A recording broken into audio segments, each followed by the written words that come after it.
Our second prayer item.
Our third prayer item.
Hirap-hirap naming mahalin.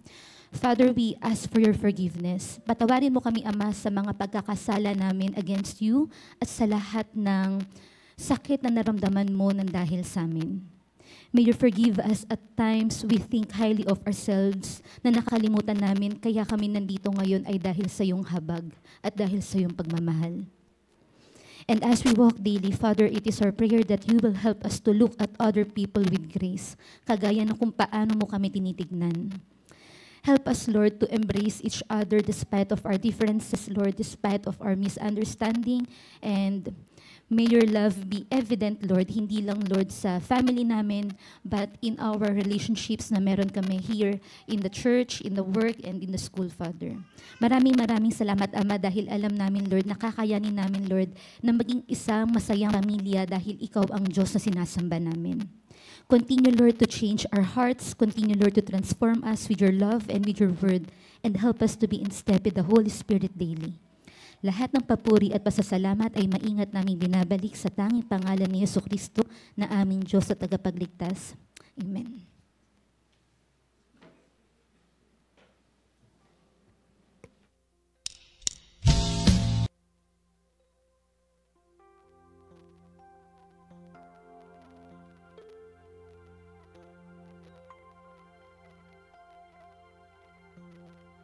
You look above and see the stars align for him. Every mountain is bowed down in one command. When the darkness tries to pull you in, there will always be a light that guides your way. Light of the world carrying me through every storm and every trouble. You're the only way.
Good morning, Impact Church!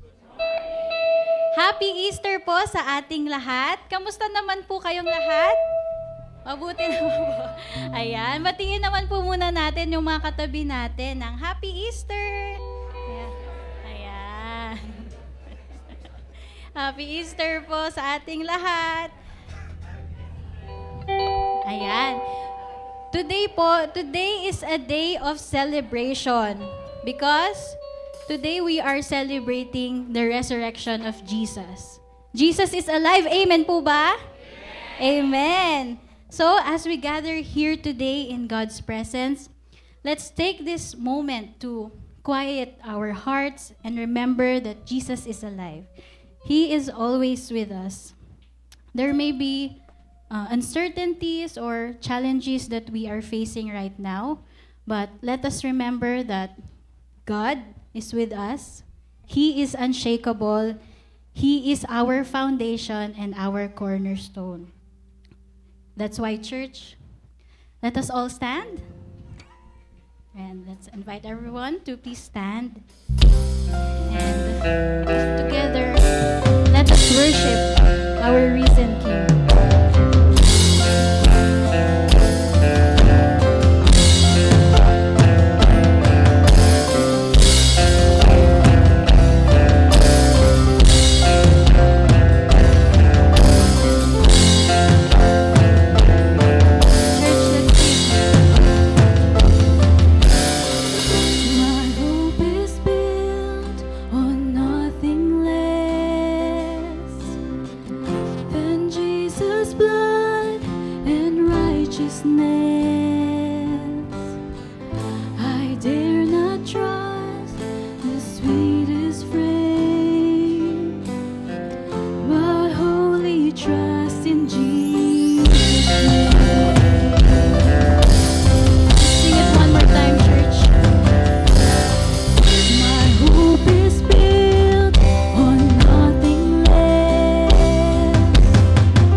in the Savior's love through the storm.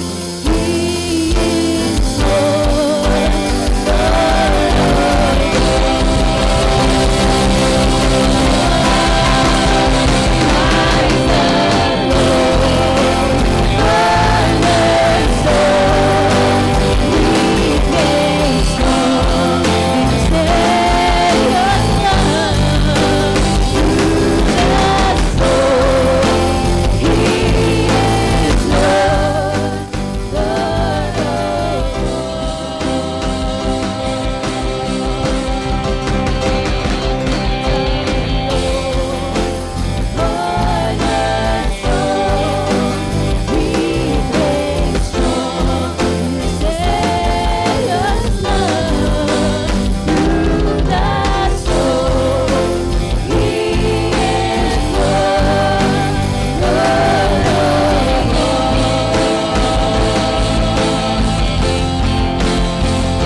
righteousness alone, faultless stand before the throne. Yes, Jesus, you are alive. We rejoice and sing our hearts full of thanksgiving, for our Redeemer lives. Come on, church. Let us clap our hands as we sing praises to our King.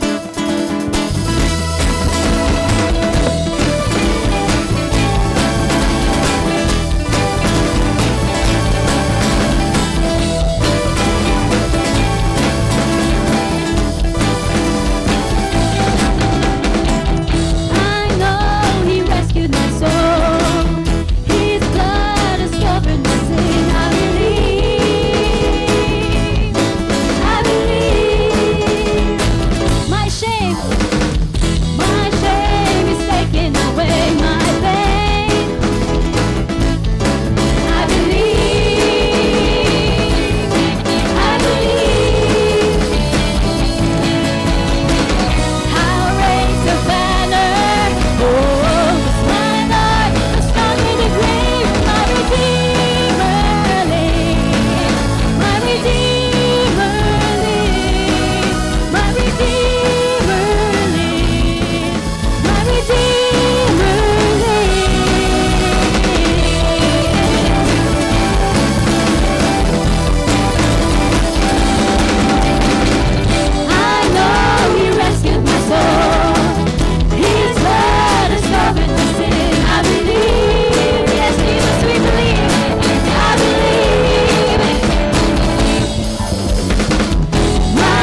how mighty and amazing our God is. Come on, church. Let us lift our hands as we worship Him.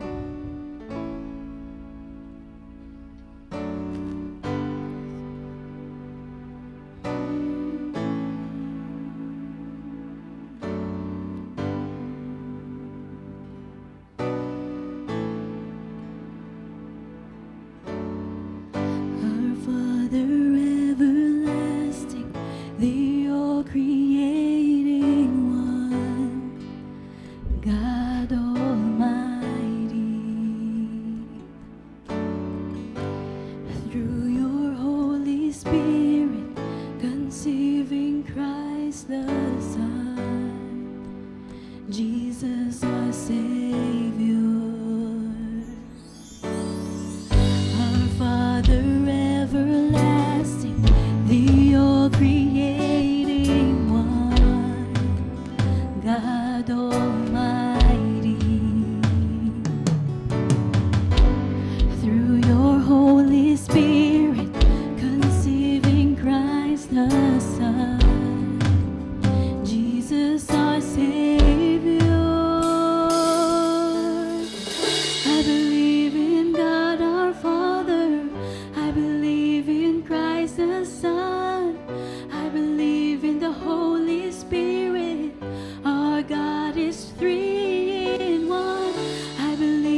good and powerful you are.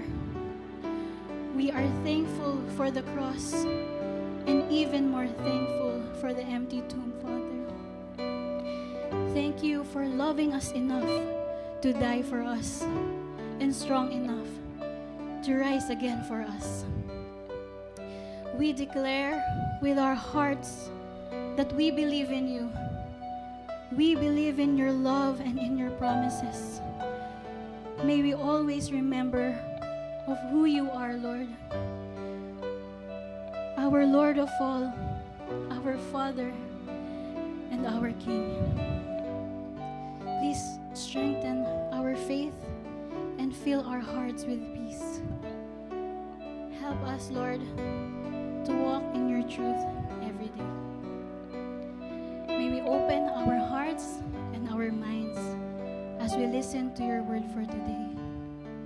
We love you, Lord, and we lift up all the glory and all the honor to you, Lord. In Jesus' mighty name we pray. Amen and amen. Let us clap our hands for God.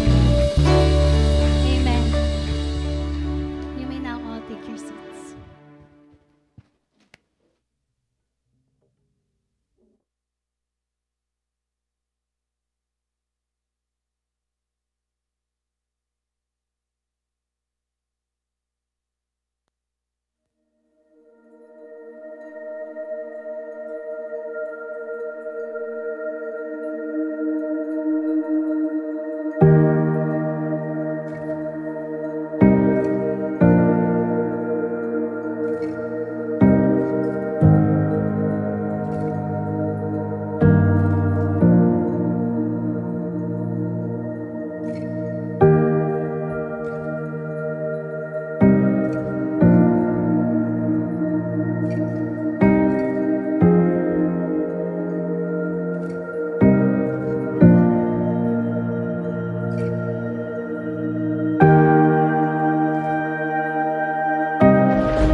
Amen. Grabe, no?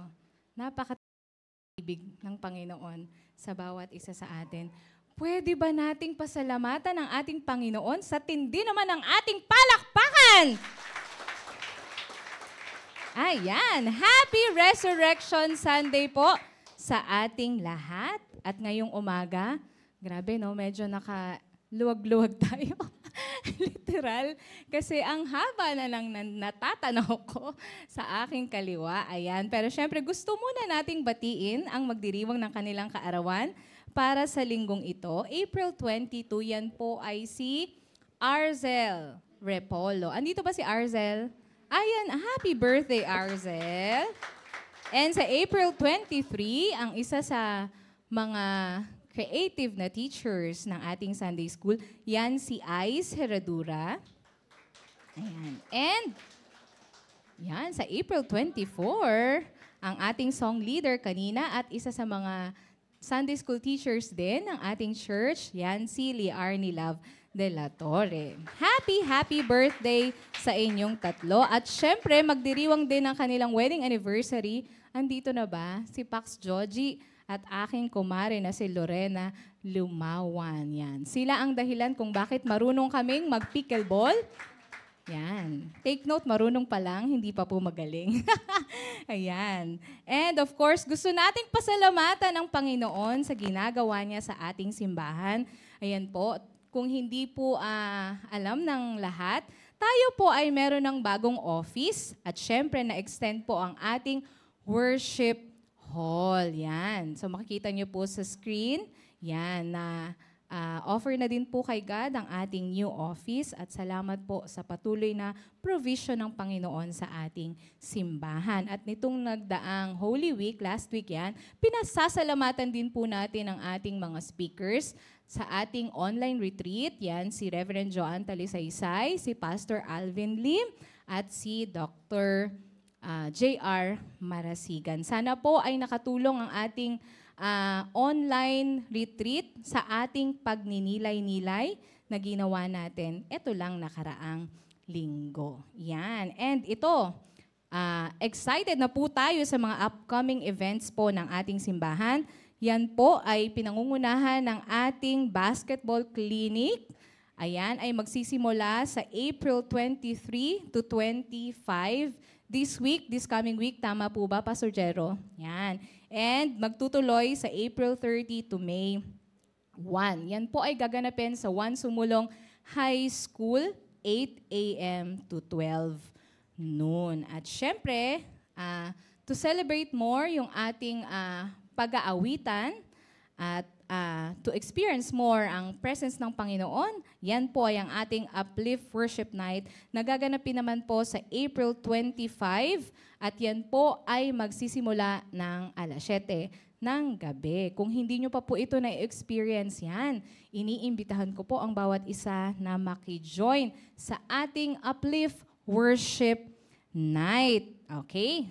Sa Sunday din po, sa Saturday, this coming Saturday, ay ang ating JSO Seminar.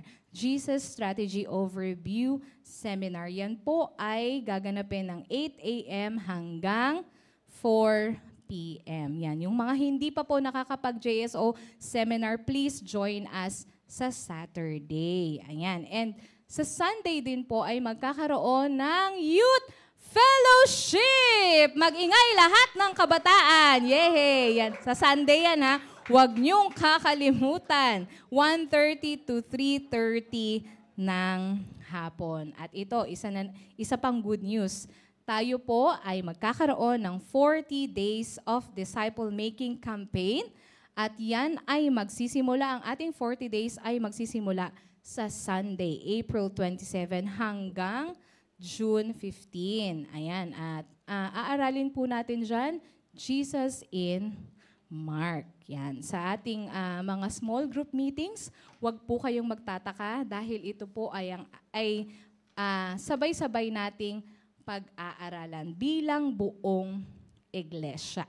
Ayan. At syempre, excited din po akong i-announce na isang week na lang po ay ang ating Vacation Bible School. Ayan. Ito po ang ating first VBS ng ating simbahan. Kaya samahan niyo po kami sa panalangin. And syempre, gusto ko na din pong i-take yung opportunity nito na pasalamatan po lahat ng nag-respond sa aming call for donation.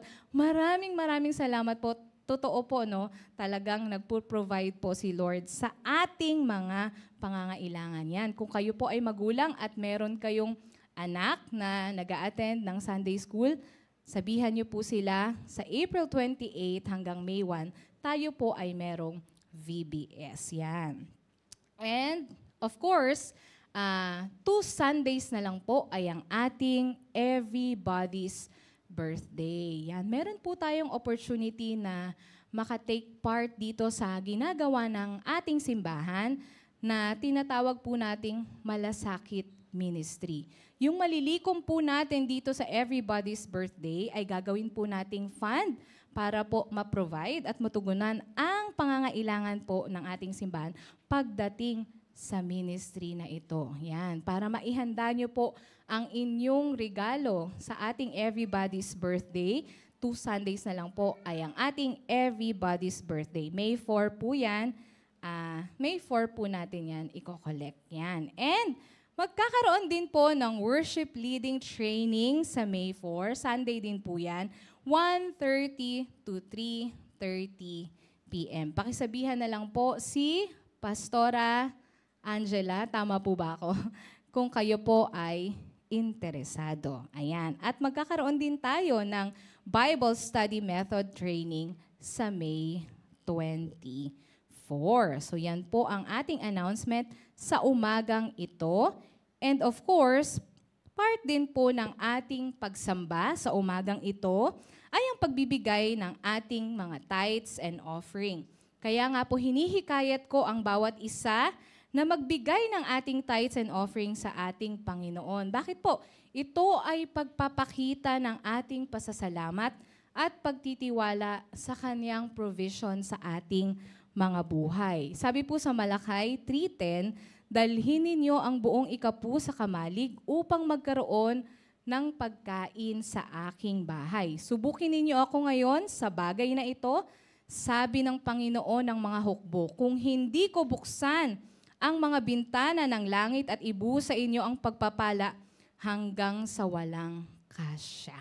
Ayan, sa pamamagitan po ng ating tithes and offering, hindi lang natin pinapakita ang ating pagpapahalaga sa Diyos, kundi binubuksan po natin ang pinto ng pagpapala na galing po sa ating Panginoon, sa ating mga buhay. Siya po ang unang nagbigay sa bawat isa sa atin, kaya nararapat lang na ang ating tugon ay maging tapat din po sa Kanya. Tulad ng sinabi ng ating Panginoon, subukin natin siya at makikita natin ang Kanyang dakilang gawa sa ating mga buhay. Kaya Impact Church Family, tara po, sama-sama nating ibigay ang ating tithes and offering.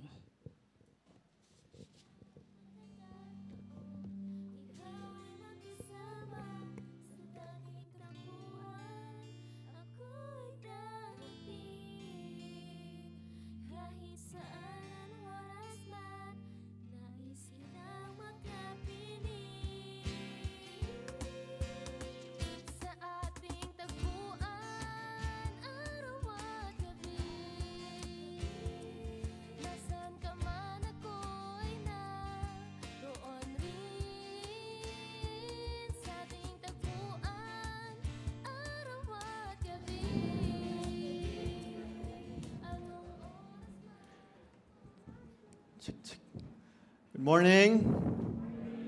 Pabalik kami dito sa Manila kahapon. Nagbibiroan kami ni Becca. Kasi in-anticipate ko na traffic. Pero parang hindi naman traffic sa NLEX pabalik. So sabi ko, kung traffic, maraming mga Kristiyano ang babalik sa simbahan upang magsimba. Pero pag maluwag, konti lang. Konti lang ang babalik sa simbahan para magsimba on an Easter Sunday. But we were just delighted. Kami ni KR kanina, dahil sabi namin, ay, marami palang from Impact Church na magsisimba sa Easter Sunday. Palakpakan natin ang Panginoon. Before we go on to God's Word, let us pray. Lord God, we thank you, Panginoon, sa kabutihan mo sa aming lahat. And we also thank you because life is not about us, Panginoon. And today, as we open your word, Panginoon, may you be seen, may you be lifted high, and may we discover more of you, Panginoong Diyos, so that we can glorify you in the things that we do in our life and prioritize more of you, not us, Panginoon. And we thank you, Lord, for you are alive, you have risen from the grave, and it proves, Lord God, na talagang mahal na mahal mo kami. Be with us and guide us as we go into your word today. In Jesus' name, amen. I encountered this article. May isang article ako nakita at sabi ko, perfect to sa aking sermon this morning. I would like to share to you this article at ang kanyang title ay sorry, delayed pa rin yung ano. Okay. At ang kanyang title ay 3 Ways Christianity is Different from Other Religions. Ano yung mga other religions ba na alam nyo? Marami, di ba? At nung tinignan ko, isa sa mga pinakamalaki talaga ay Christianity. Kung ika-count natin yung Roman Catholicism. And next is Islam. Meron ding Hinduism, no, or Hindus. At Buddhism, marami pang iba. But ano ba pagkakaiba nito sa ibang mga relihiyon, no? And this article by Chase Culberstone ay napakasakto sa atin ngayong umagang ito. Ang sabi niya, una, every other religion teaches us to earn our way to God. Gagawa ka ng kapaparaanan, mag-e-effort ka, gagawin mo ang lahat to earn your way to your God, no? Ikaw, sa sarili mong lakas, sarili mong talino, sarili mong kagagawan. At ang kakaibahan nito sa atin, sa Christianity, ay tayo lang yung nagtuturo na ang Diyos mismo ang lumapit sa atin. All other religions, ikaw yung gagawa ng paraan para makapunta sa nirvana, para makapunta sa Diyos, sa kaharian. But in Christianity, it is God Himself who gave His Son for us. It is God who wants to save us and reach out to man para tayo ay maligtas. Amen? Yun ang kakaibahan. Yun ang kagandahan ng Christianity. And actually, sabi sa Romans, but God demonstrated His love for us in this while we were still sinners. Pero in other religions, hindi ka pwedeng makapasok, hindi ka pwedeng makalapit. Kailangan maabot mo muna to. Kailangan itong pillars na to. Kailangan itong sakripisyo na to. But for us, Christ died for us. Wala ka pang ginagawa. Hindi ka pa nag-effort. Hindi ka pa humahakbang. May ginawa ng kabutihan ng Panginoon sa'yo. Amen? Yan ang kagandahan ng Christianity. The true essence of Christianity, of following Christ. And Christ died for us bago pa tayo may ginawa para sa Kanya. Number 2, other religions have systems or rules to appease their God. No? Para hindi tayo i-destroy ng ating Diyos. Kaya may kalamidad nito para hindi tayo magkaroon yan. Kailangan tayo mag-alay ng mga baby natin. Other religions would say, kailangan nilang i-appease yung kanilang God. But Christianity is what? It is a relationship with God. Yun yung kakaibahan dito. Other religions will say, ito yung mga listahan ng mga dapat at di dapat mong gawin. And they call it sub-laws, pillars, no? They're things that you hope for you to go to heaven. But in Christianity, it is God who calls us for a relationship with Him. Gusto niya na magkaroon tayo ng relationship sa Kanya. And it says in Psalms 145, the Lord is near to all who call on Him. Lahat ng tumatawag sa Panginoon. To all who call on Him in truth, sa katotohanan. He fulfills the desires of those who fear Him. He hears their cry and saves them. Ganyan ang ating Diyos. We don't have to appease or earn His favor because He already showed His love and grace to mankind by sending Jesus Christ to die on the cross in our place for our sins. Amen? At when we go to church, when we read the Bible, when we obey God's command, hindi to dahil para ma-earn natin yung salvation. We do this because we love God. We are thankful for His grace. We are thankful for He saved us and He has a plan for our life. At pangatlo, sabi ni Chase, no other religion has an empty tomb. Walang iba. So, tayo lang yung merong leader in our faith, in our religion, na namatay at nabuhay ng muli. Every other major religions na nabanggit natin kanina, their leader is dead and is still dead. At hindi pa nabubuhay muli. Walang iba kahit maghanap ka sa internet. People have been looking for Jesus' body. Alam nyo ba, thousands of years, hinahanap nila. Kung totoo nga ba, hinahanap nila kung nasan yung buto ni Jesus Christ, nasan yung katawan ni Jesus Christ. Pero hanggang ngayon, hindi nila matagpuan. They still haven't found Him. At kahit na advance na yung technology of science and everything, no, meron na robot ngayon na nakakatira ng half-court shot.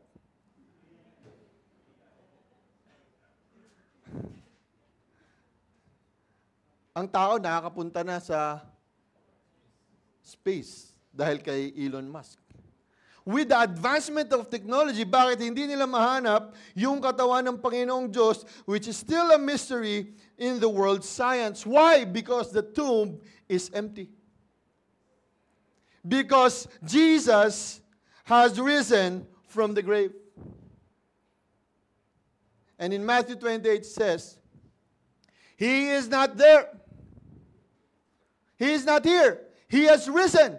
Just as He said, come and see the place where He lay. Yan ang kagandahan at katotohanan ng ating pananampalataya sa Panginoon. Nalulungkot nga ako. Kasi, ang mga Pilipino ngayon, tuwang-tuwa kapag mahal na araw. Kasi yung pagre-reenact sa sinakulo, di ba, yung nag-ano sila, nagbibit-bit ng krus, nakita nyo na yun sa mga video. Tapos yung isa, dinaganan niya, oh. Pagdagan niya, tinadyakan niya. Tagalit eh. Napanood nyo na yun? O share nyo naman yun, nakapanood na. Tapos yung isang beses naman, si Pastor Gerard, pinanood din sa akin, yung nag-ano sila, ano bang tawag doon? Pabasa. Naka-costume na Satanas eh. Napanood niyo yun? Oh, naka-costume eh. It seems that, imbis na ang mga Pilipino ay pumalapit sa Panginoon, ginagawang comedy. Hindi ba? Pero yung iba, siyempre, wala nang pakialam, swimming lang naman sa beach.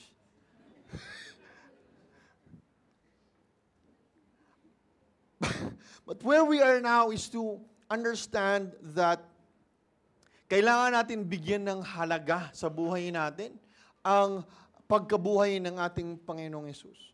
Ano nga bang meaning sa akin na Easter Sunday ngayon? Ano, nakatanggap ako ng itlog at saging na saba? Nilagang saging na saba? Lahat ba meron? Meron pa yata dyan.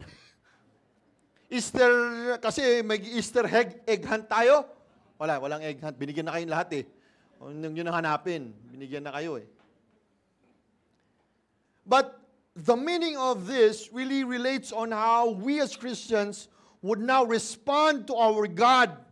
Not because gusto natin siyang i-appease at magkaroon ng favor sa Kanya. Not because para tayo ay mag-earn ng ating salvation. But because we have a growing relationship with the Lord Jesus Christ and we live in a way that pleases Him and worships Him. Amen? Yun yung gusto nating ma-attain. Kaya nga nandito tayo ngayon lahat sa church eh. Di ba? Amen? Oh, hindi tayo nandito para sa saging at saka sa itlog na nilaga at para sa basketball clinic at basketball camp. So, yung tatlong bagay na binanggit ko kanina, I hope na ito ay makatotohanan sa atin. Amen? Na makita natin yung kahalagahan nito. At kumagang ito, pag-uusapan natin, the story itself na sinabi sa Book of Mark, no, nasulat sa Book of Mark. Alam nyo, si Mark, kilala nyo ba si Mark? Dapat mag-confess na tayo kasi nagkaroon ng ng meme yan si Mark na medyo sexual in nature. So wag na nating si Mark tahimik lang, 'di ba? Sabi nila. Wag na nating i-register 'yun sa utak natin. Humingi na tayo ng tawad sa Panginoon. Linisin natin yung pangalan ni Mark. Amen? Si Mark, kasama yan ni Apostle Paul. Hindi siya apostle, pero doon sa journey ni Paul, kasama siya, in experience, and he saw yung work ni Paul. And because of that, of course, natutunan niya at narinig niya yung mga tungkol sa Panginoong Yesus. That's why he was able to write the gospel the book of the Gospel of Mark sa New Testament. And I hope nabasa nyo na yan ang buo. Kung hindi pa, basahin nyo naman. Okay? At magfo-focus lang tayo sa chapter 16, wherein makita natin yung tatlong scenes dun sa resurrection. Okay? Ready na kayo? Ready na ba kayo? Okay. Sabi ko na nga, intro lang yung kanina eh. Ha? Okay. Sige. Tuloy tayo. So, these are the three scenes. Pinagsama ko na lang 5 yan eh. So, 1, 2, 3, and then 4, 5. The journey and discovery, the appearance, and the command and power. Let's start with scene number 1 and 2, the journey and discovery. Okay? Okay. So, Mark 16. It says here, when the Sabbath was over, tapos na yung Sabbath. Bakit? Because it was Friday when the Lord Jesus Christ was crucified and died on the cross. Lalahanin nyo ha, Friday. Okay? So, ibig sabihin nun, the next day would be the Sabbath day. So, ang nangyari dyan, nung kinuha na ni Joseph, kasama niya, at nilagay na nila sa si Jesus Christ, ibig sabihin, the next day, Sabbath, bawal kang magtrabaho. Okay? Kaya ang sabi dito, when the Sabbath was over, ibig sabihin, Friday, and then Sabbath, and then Sunday. So we're talking about the Sunday here. Ito, itong context na to. Araw, no? Ng linggo, marahil. Sabbath was over. Mary Magdalene, Mary the mother of James and Salome, bought spices that they might go to anoint Jesus' body.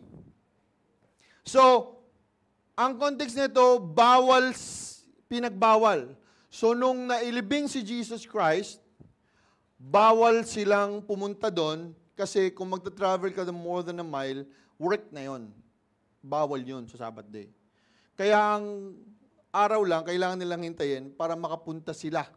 They had to wait and they had to prepare. Kaya, nung nagkaroon sila ng chance, hinanda nila yung kanilang mga spices, no, para dalhin dun sa tomb. Okay? Si Mary Magdalene, Mary Mother of James, at si Salome. And dahil ang katawan noong panahon ni Jesus, noon ay pag namatay ka ngayon, bukas, libing ka na kagad. Hindi katulad natin ngayon, di ba? Matagal pa kasi meron pang pagkakitaan yan.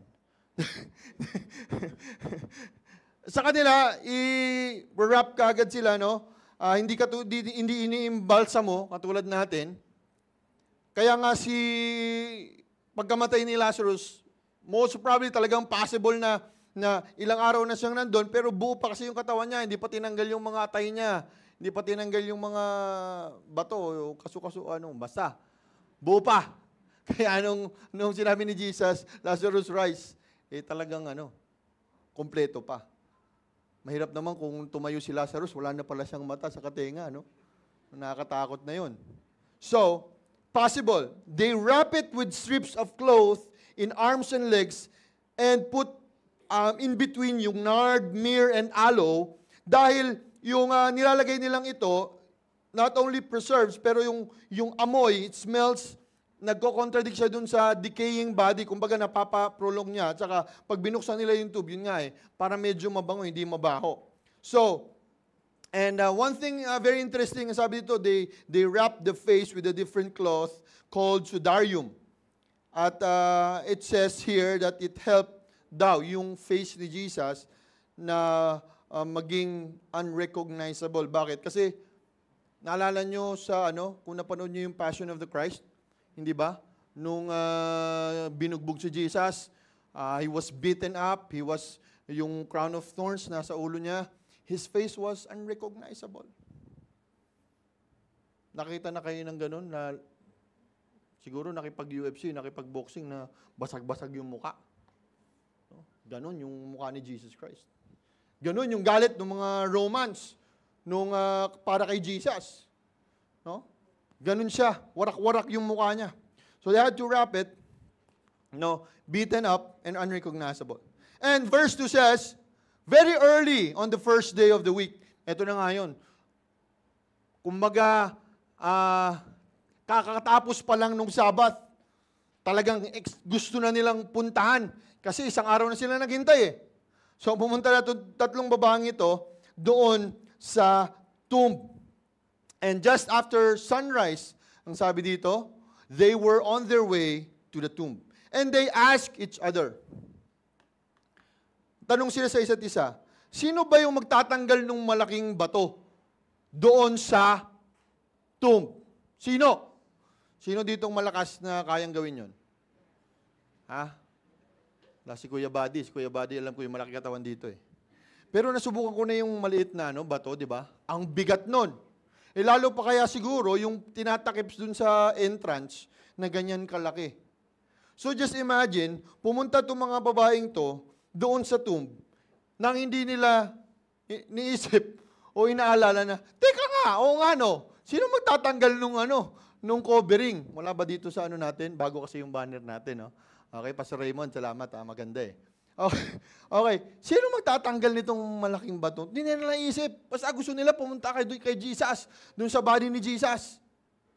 Oh? Hindi nila din alam na nagpalagay doon ng guards. No? Posible ba? Makakapasok ba sila? But when they looked up, ang sabi dito, they saw that the stone, which was very large, had been rolled away. Piruin mo nga naman. Pagdating mo doon, wala na. Wala na yung problema mo kasi nabuksan na. No? Ang problema kanina, sino kaya mag-ano? Sino kaya magtatanggal? Ito na, nabuksan na. So, scene number 2.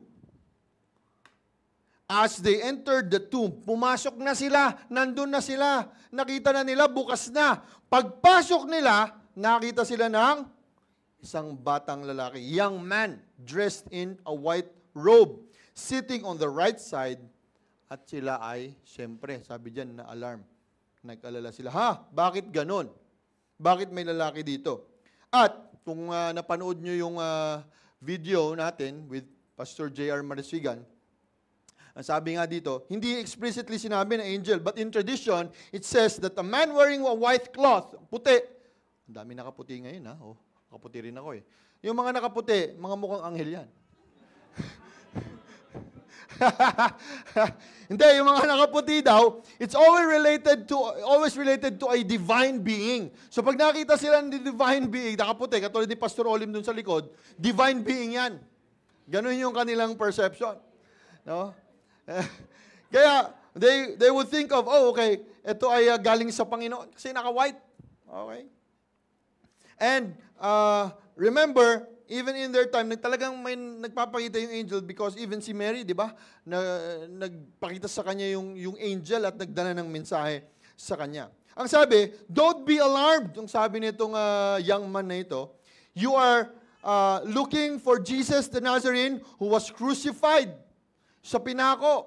Okay? So, even in his words, na-confirm ng mga kababaeng ito na, oo nga, siya nga yung hinahanap namin. Siya yung pinako sa krus. And, sinabi ng lalaki, He has risen.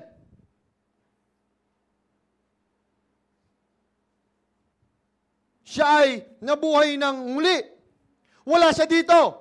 He is not here. See the place. Tingnan nyo. Hanapin nyo dyan kung makikita nyo. Wala dyan.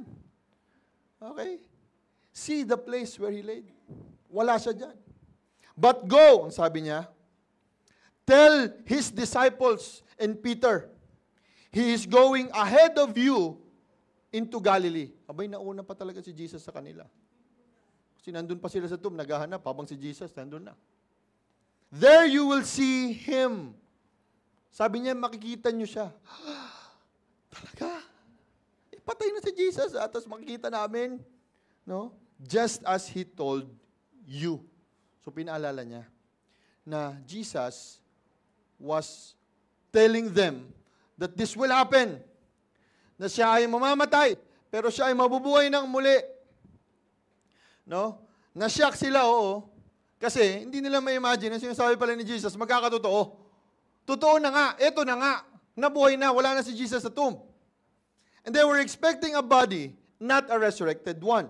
So, trembling and, wala pa yan, kailangan natin i-move, yan.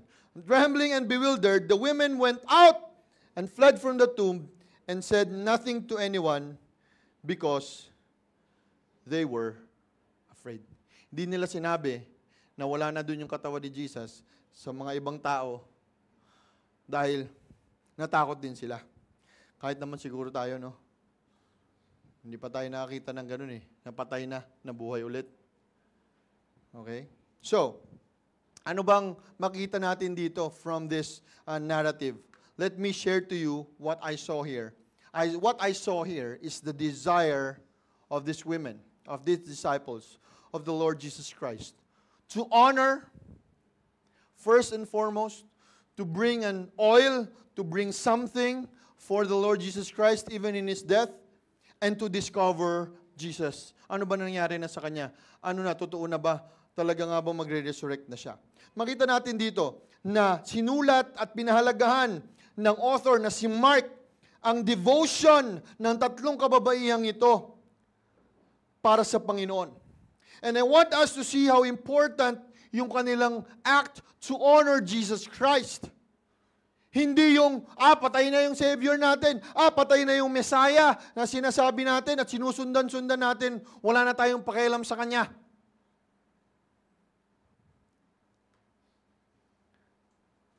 Pero itong kababaihang ito, they said, we will go, we will bring this to honor Jesus, our Messiah. Sinuong nila yung tomb, kahit na alam nila na hindi nila kayang buksan.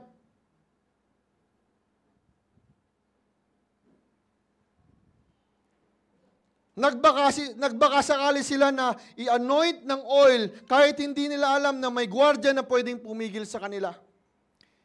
Pangatlo, hindi nila kailangan ipangalandakan sa mga tao ang kanilang pag-offer ng fragrance oil sa katawan ni Jesus, which is a tradition in their time na kailangan nilalagyan yung mga patay ng ganito. Hindi nila pinapakita at pinagyayabang sa mga tao yung ginagawa nila para sa Panginoon nila.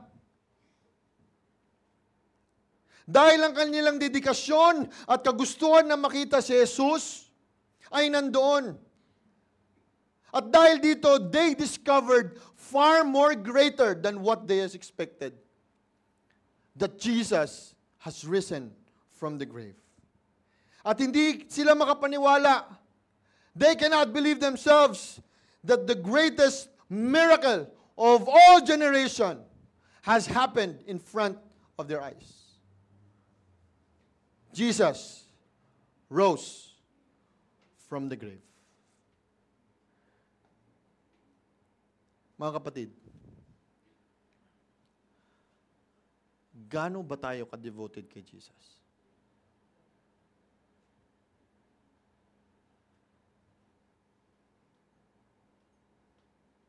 Devoted lang ba tayo pag mahal na araw?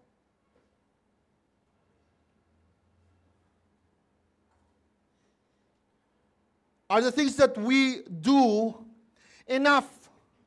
Yung mga ginagawa ba natin sa araw-araw, enough na to say that we honor Jesus sa buhay natin.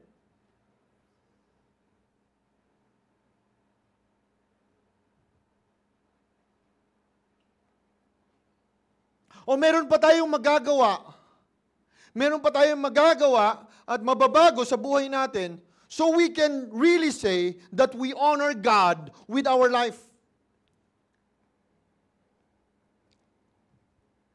These women acted by faith, kahit na imposible. Imposible. Pero,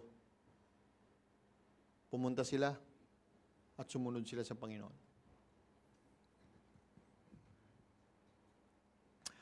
2 years ago, gusto kong ma-discover ng aking mga anak at ng aking pamilya yung lugar ng aking mama, sa Romblon. Yan. Kaya nag-visit kami doon, and bago kami pumunta doon, 1 taon kami naganda. Kasi magastos. So, excited kami, may enthusiasm, we prepared, we save money. Ako nag-extra job pa ako para makaipon talaga kami, para makapunta kami doon ng at least mayroong konting comfort at na natutugunan yung pangangailangan namin.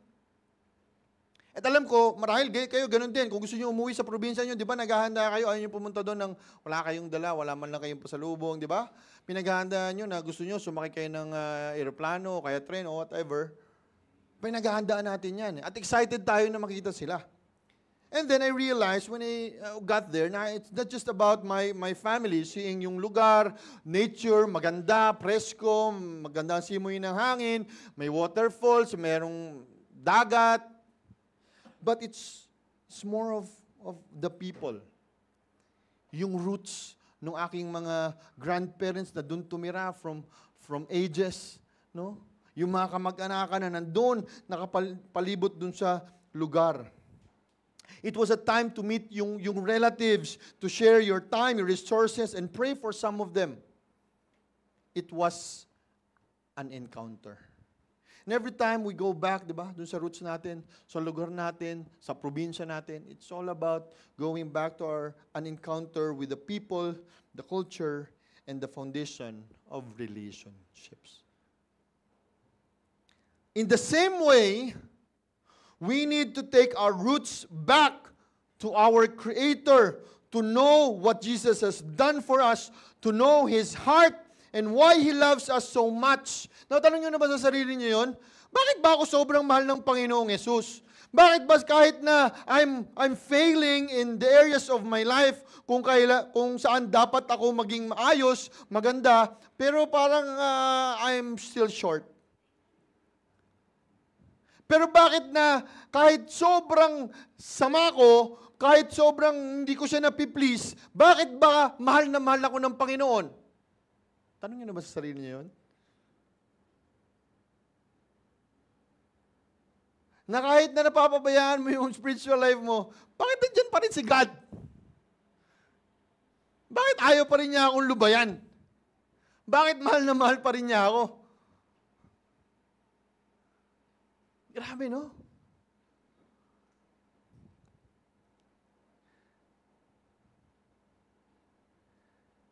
To go back and understand His purpose for us. To honor Jesus is to come and embrace the relationship that He has offered to all of us. Alam ko na yung lolo't lola ko, nung sila ay nabubuhay pa, at nung kami ay nagbabakasyon doon sa aming probinsya, sa Romblon, the marble capital of the Philippines. Nakabili na ba kayo ng marmol? Marami yan doon sa amin sa Romblon. Okay? Marmol. They were pleased to just see me, see our family. And to honor them is to greet them, spend time with them, talk to them, appreciate them, bring a little pasalubong, but discover more of their history, their personality, their passions, and pursue a loving relationship with them.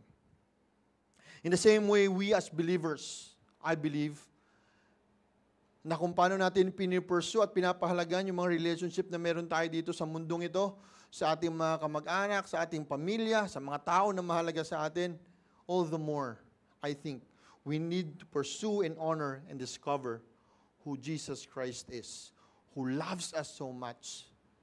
Mahal na mahal niya tayo, na kahit anong gawin natin, hindi mawawala yung pagmamahal niya sa atin.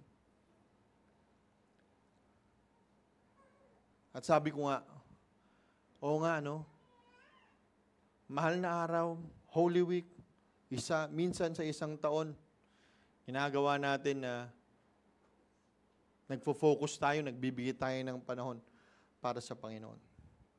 Why not? Why not in practical application? For us to have a consistent growing relationship with the Lord Jesus Christ, I believe, kailangan natin itong mga yearly or quarterly spiritual retreats. because in my experience, when I was still studying in my masteral, we would have these spiritual retreats as a community. But we also would have it na kahit magkakasama ka doon, meron kaming mga personal time with the Lord. At may time pa nga kami na hindi kami mag-uusap sa bawat isa. Bawal namin kausapin ang bawat isa. Imagine mo siguro yung family camp natin kung hindi tayo mag-uusap sa bawat isa, no? Masaya siguro. Pero hindi, no? Iba siya sa family camp, eh. A spiritual retreat is your time with the Lord. Talagang ibibigay mo sa Panginoon. Na siya lang yung kakausapin mo. Bumalik tayo sa Kanya. Kausapin natin siya ng mas malalim na paraan.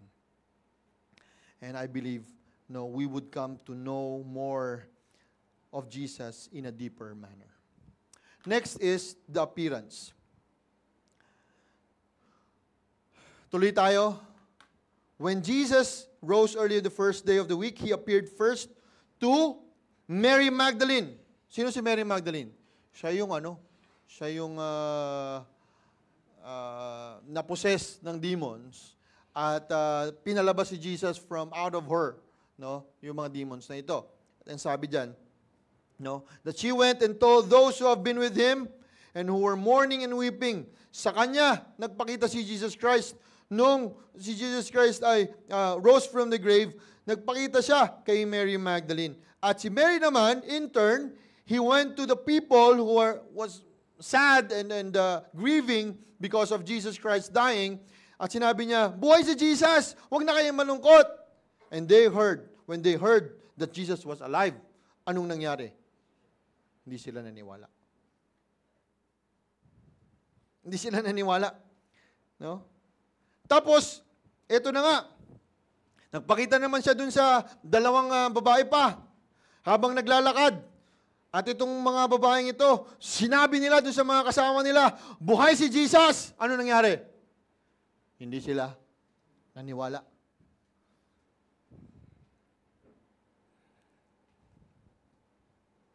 Imagine kung ikaw yung tagadala ng balitang yun, no? Nakita mo face to face si Jesus.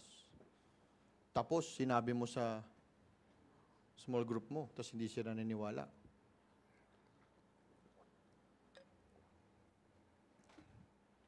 Parang ano lang yan, kapitbahay mo. O kasama mo, sabi, Mare, may ayuda na. Sabi mo, Tapos yung classmate mo, sabi, Uy, pasado ka sa entrance exam ah. Sabi mo, di nga.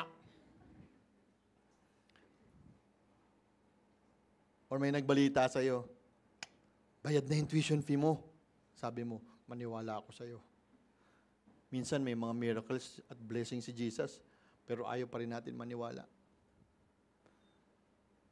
Minsan pinangako na ng Panginoon sa kanyang salita, ayaw pa rin natin maniwala. Minsan sinabi ng Panginoon na ligtas ka na, ayaw mo pang maniwala. Pastor, ligtas ba ako? Kasi kahapon nagkasala lang ako baka wala na talaga yung kaligtasan ko, Pastor. I-baptize mo ko ulit.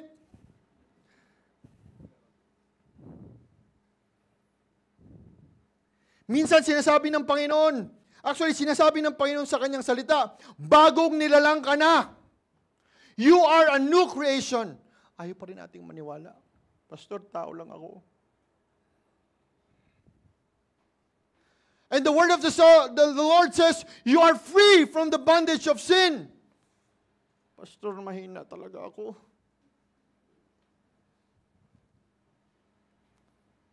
And because you are a child of God, you enjoy God's blessing and favor in you. Malas talaga itong buhay ko. Ang daming katotohanan sa Biblia na nandyan na sa harap natin, pinapakita ng Panginoong Diyos, pero ayaw pa rin nating maniwala.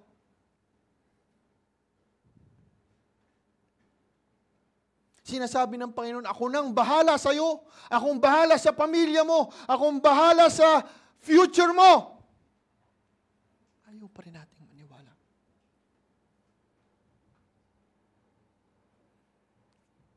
And then afterwards, Jesus appeared in a different form. No? Later, He appeared on the 11 as they were eating. And He rebuked them.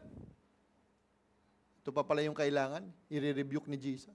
Ang sabi ni Jesus, you are stubborn and your refusal to believe.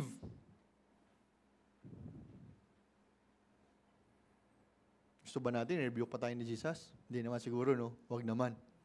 Pero kailangan nating maniwala sa kapangyarihan ng Panginoong Diyos, sa kabutihan ng Panginoong Diyos. Because when we sing and when we pray and we worship God and say, you are my Jehovah Jireh, you are my provider, we mean it from our hearts. Pero minsan, panay pa ang pag-alala natin sa mga bagay sa mundo. And when we say Jesus is our healer, we believe that He will heal us.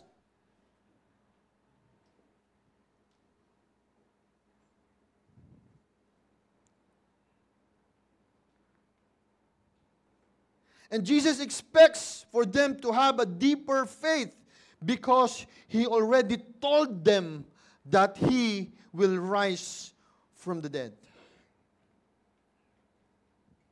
And one of the things that maybe we need to do is to count our blessings and count them one by one. The next principle I saw here is that we need to believe really and build our faith in Him. Build our faith. Jesus showed Himself to the women to encounter niya face to face. No? And hindi naniwala. They were discouraged and troubled in disbelief. Instead, no? Dapat ito maging time to build our faith. This was a personal encounter that they had with Jesus. Itong mga kababaihang ito. And they will never forget it for the rest of their lives. At least once in our life, we get to encounter God in circumstances, in situations, through the power of the and leading of the Holy Spirit sa buhay natin. An encounter that we will never forget in our life that could change on how we look at life. And I know everybody has a story kung paano ka at least once in your life God has encountered you. Maybe when you are low in your life, maybe in the time na ikaw ay nagsastruggle sa buhay mo, o maybe sa time na nakita mo na kailangan mo ng tagapagligtas sa buhay mo, na ang buhay mo ay ikaw yung Diyos ng buhay mo. Ngunit pinakita sa iyo ng Panginoong Diyos na kailangan mo siya. Na hindi sapat yung sarili mong pangailangan lamang. Kailangan mo ng Diyos na gag-guide sa iyo, na magliligtas sa iyo, at mag-empower sa iyo upang maging matagumpay ka sa buhay na meron ka. An encounter that will change your life. I remember when I was in college, grabe, everything was falling apart for me. I stopped going to my volleyball practices kasi varsity ako ng volleyball. I lost my love for training. I lost my love for my classes. Hindi na ako pumapasok. Nag-skip na lang ako ng klase. I was failing my subjects. I told myself, ayoko na. Tigil na ako. Ayoko na mag-aral. I was in a mess. My relationship with Jesus was a mess. Kasi hindi ko siya ino-honor sa life ko.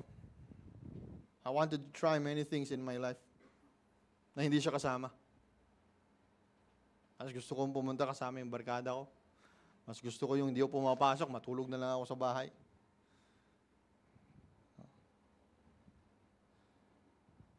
Mas gusto ko yung, mamasyal-masyal. So I hibernated for 3 months. I was on my way to failure.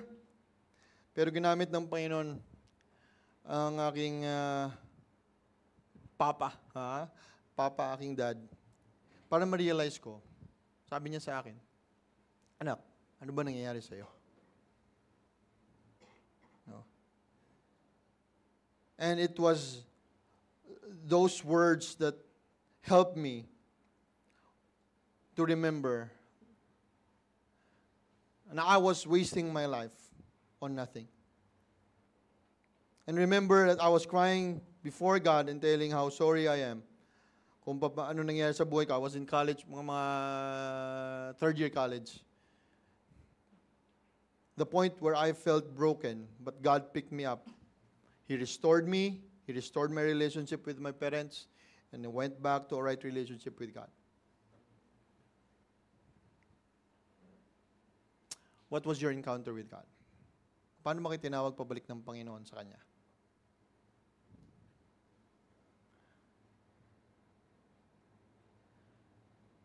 If we want to encounter God in a very special way, we need to fully surrender to Him and believe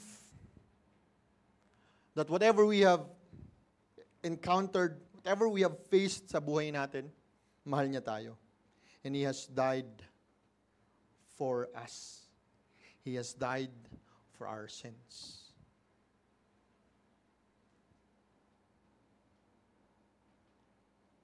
And He is calling us back to Him.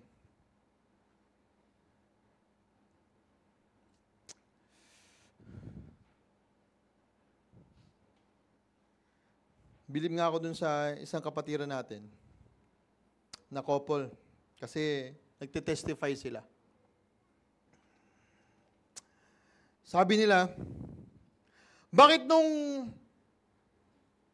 kailan tayo sumunod sa Panginoon, kailan tayo naging active sa church, parang mas naging naghirap pa tayo. Yung resources natin parang mas kumunti pa. Buti pa yata nung wala tayo. Bakit ganon? Narasan nyo rin ba yun? Then yung testimony nila, sabi nila, nakita natin na ganito, pero na-realize nila na sinusubok lang pala sila ng Panginoon kung gaano sila katatag sa kanilang pananampalataya. At ang sabi ng mister, kailangan lang maging faithful tayo sa Panginoon, ano man kaharapin natin. Kasi hindi naman siya magkukulang.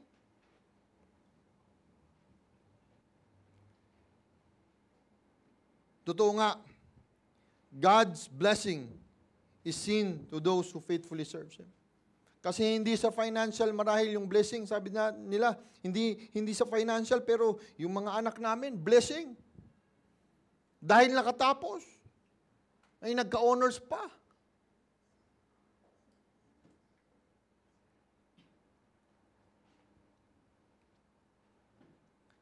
Ganun kumilos ang ating Panginoon. And I hope we are able to believe in the promises of God and continue to build on the faith that we have in God and embrace the trials as opportunities for our spiritual growth. Kung may pagsubok man, yan ay para tayo lumago sa Panginoon. Ano nga ba ang nire-require sa atin ng Panginoon? Are we contented with where we are, or we need to come closer and deeper to Him? Third and last, lumabas na. Ayun, let's embrace trials. Sinabi natin yan kanina. And scene 4 and 5, no? Ang sabi ng Panginoong Yesus nung nagpakita siya sa kanyang mga disipulo, go into all the world and preach the gospel to all creation. Whoever believes and is baptized will be saved. But whoever does not believe will be condemned. And these signs will accompany those who believe. In my name they will drive out demons, they will speak in new tongues, they will pick up snakes with their hands, and when they drink deadly poison, it will not hurt them at all. They will place their hands on the sick people, and they will get well. Nung binabasa ko to, grabe, sabi ko, para ako nagbabasa ng comic book. Sino mahilig sa comic book dito dati? Comics. Mga Superman, yan. Yung mga... Oh. Sabi ko, imagine mo, no? Yung mga disciples naging superhero. Bakit? Naging super disciples sila. Nakalagay ito, SD, super disciples. No? Kasi biruin mo, di ba? Anong sabi doon, no? They will drive out, they will speak in new tongues, they will pick up snake with their hands. No? Hawakan nila yung mga ahas sa kamay nila na makamandag. Ba, grabe. Iinom sila ng deadly poison. Hindi sila mamamatay. At ilalagay nila yung kamay sa kanilang mga may sakit at yun ay gagaling. Not to gain fame, not to be proud for themselves, but to proclaim Jesus' message of salvation. God will He used the disciples, He empowered the disciples so that His message will be brought to the nations. At ganun din, tayo, magpagamit tayo dahil ang kapangyarihan ng Panginoong Diyos ay nasa atin. After the Lord Jesus had spoken to them, He was taken up into heaven and He sat at the right hand of God. Then the disciples went out and preached everywhere. And the Lord worked with them and confirmed His word by the signs that accompanied it. Ibig sabihin, proclaim. No? Itong message ng Panginoon, proclaim Him. Proclaim Jesus, the risen Savior, and rely on Jesus' power. Kasi, biruin mo, pagbalik ni Jesus Christ, di ba, bago siya mamatay, binigay niya yung Great Commission, tama? Binigay niya yun. Pero nung bumalik siya, when He's risen from the grave, at nagpakita siya sa mga disciples, ano ulit sinabi niya? Almost the same with the Great Commission. And we see here clearly that we are to proclaim Jesus as our Savior and rely on His power. We are all called to speak of what He did. At ang promise niya ay makakasama natin siya. Very clear dito sa sa verse 20, the Lord worked with them and confirmed His word in their actions. Alam nyo, many times, hindi tayo naging effective sa ministry because we rely on our own strength, our own power. Isang beses, inaayos ko yung outlet sa bahay. Sabi ko, sira na itong outlet na to. Ayaw gumana. So, bumili ako ng bago sa hardware. So, pagbili ko, kinabit ko na lahat. At pagsaksak ko ng wire, pop! Pumutok. Bakit? Nagmagaling ako eh. Hindi naman ako electrician eh. So, itong siya ako, nagmarunong, pumutok, buti na lang, may breaker, na sumalo. So, ang ginawa ko, pumunta ako sa YouTube kung paano gawin. Sinunod ko lang nasa YouTube. Mali pala yung ginawa ko noong una. May tamang paraan pala para ikabit yun. So, nung kinabit ko na siya, maayos na. So, huwag tayong umasa sa sarili lang nating kakayanan o katalinuhan. Sa paglilingkod sa ministeryo ng Panginoon, minsan, nagtataka tayo, bakit parang parang kakaiba yung result, walang result, o parang hindi yata directed to ministering, no? So, kami, naranasan din namin, paano ba to? Bakit ba ganito? Bakit ganyan? We evaluate things, no? Especially in the ministry. Baka kulang tayo ng guidance, ng panalangin at dependence sa Panginoon, and we rely too much on ourselves. But we need to remember that the power of the Lord Jesus Christ that is vested upon us through His Holy Spirit would always be enough, always be more powerful if we depend on His leading. Kaya, in every ministry, we spend time praying and planning and coming to the Lord. Huwag tayong matakot na magpagamit sa Panginoon. Amen? Huwag tayong matakot na mag-share sa ating mga kapitbahay, kamag-anak, mga tao na hindi pa nakakilala sa Panginoong Diyos. Because the power of the Lord Jesus Christ is in us. At huwag natin itong i-underestimate because maraming mga buhay ang magbabago. No? Mga tao na they feel unappreciated, unloved, no direction, but when they hear of God's love, they will see their need of Jesus. We should not be afraid, not grow weary and troubled, pero kailangan confident tayo sa power ng ating Panginoon within us to come into the harvest field. And God will accomplish much through us. Kaya nga tayo, hindi nagsasawa, di ba? Pero meron tayong mga ministries palagi. We have a campus, community ministry, at ngayong summer, meron tayong DVBS, basketball clinic, at basketball camp. Sana po tulungan nyo kami. Sana po ay sumama kayo sa amin sa panalangin.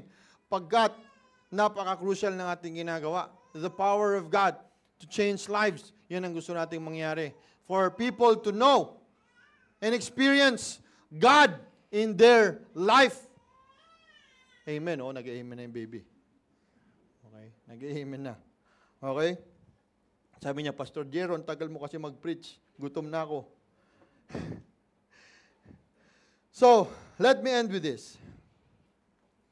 Ay, salamat, Pastor. Application pala to, hindi ko na. List down God's work in your life. Ibig sabihin,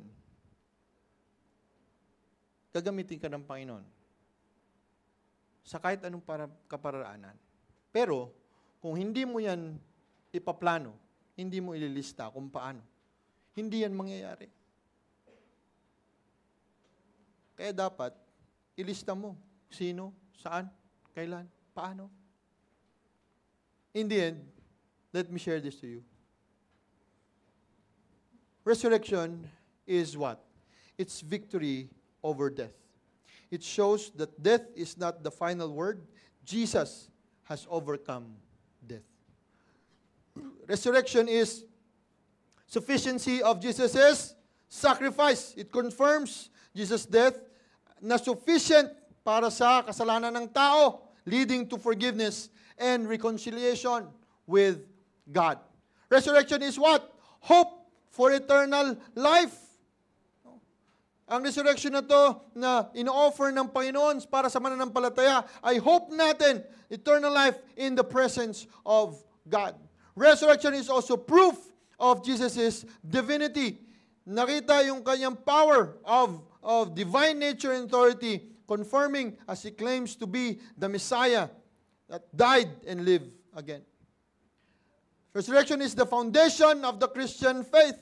Without the resurrection, the entire Christian faith would be without foundation as its basis of belief in salvation and forgiveness. And lastly, resurrection is a new creation. The resurrection signifies a new beginning for humanity, a restoration of what was lost through sin and death, and a promise of a transformed future. Ang sabi ni Alice Freeman Palmer, "For I remember, it is Easter morn. A life and love and peace are all new born." Dahil sa Panginoon, may bagong buhay, may bagong pag-asa, tayo ay bagong nilalang sa Kanya, at ang pangako niya na tayo ay sa Kanya lamang. Naalala ko, nung maliliit pa ang aking mga anak, bahala na kayong manghula kung sino si sino. Basta 3 silang lalaki. Huwag kayong mag-away-away, ha?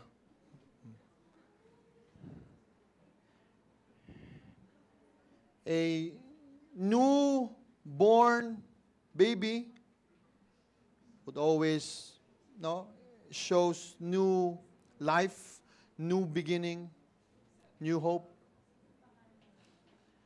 And I hope that this Resurrection Sunday gives us this new purpose and meaning and hope and new beginning sa ating lahat. And a new passion to come back to Jesus Christ. A new passion to walk beside Him and know Him and discover Him and be faithful in serving the Lord Jesus Christ. Amen? Tayo manalangin. Panginoon, maraming salamat sa umagang ito. We thank You for Your goodness to us.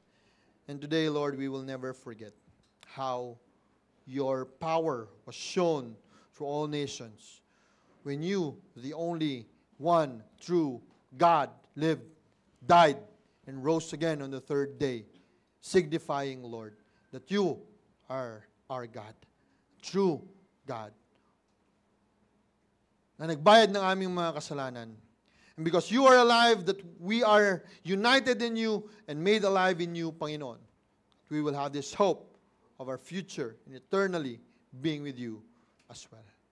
Prove that You are our Messiah that never fails. Panginoon,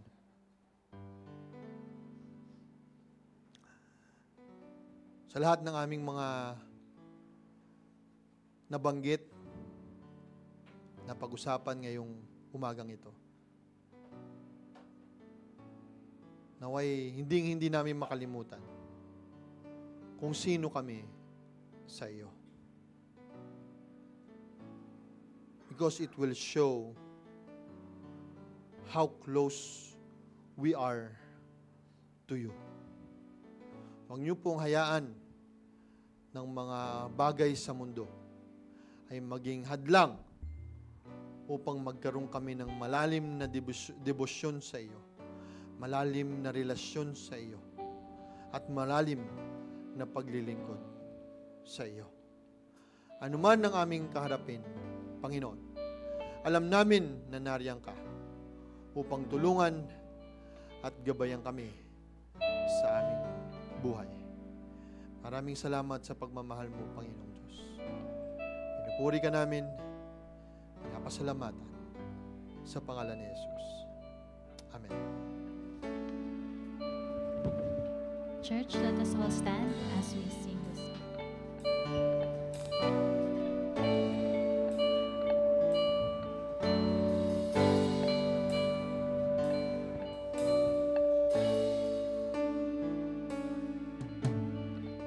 I believe in life eternal. I believe in the virgin birth. I believe in the saints' communion and in your holy church. I believe in the resurrection when Jesus comes again. For I believe in the name of Jesus. I believe in God our Father. I believe in Christ the Son. I believe in the Holy Spirit. Our God is three in one.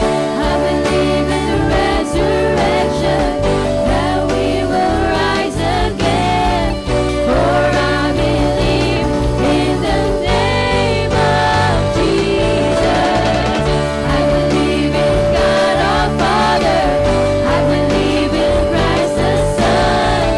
I believe in the Holy Spirit. Our God is three in one.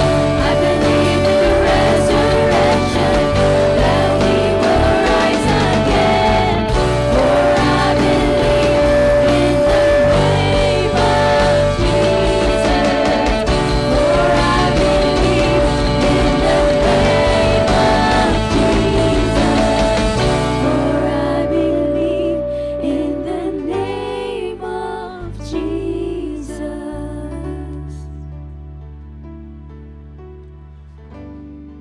Brothers and sisters in Christ, go to the world proclaiming that Jesus is alive and He rose again. A Savior that relates dearly to what we are going through. He knows us and He sees us sa anumang pinagdadaanan natin sa buhay. Go through the power of the Holy Spirit. Have an impact to the world. Bring the goodness of God to every relationship that you have. And bring people closer and closer to the cross. Brothers and sisters in the Lord, receive the blessing of Jesus. That the Lord bless you and keep you. And may the Lord make His face to shine on you and be gracious to you. May the Lord turn His face toward you and give you peace now and forevermore. Amen. Amen. Let us clap our hands as we sing this song.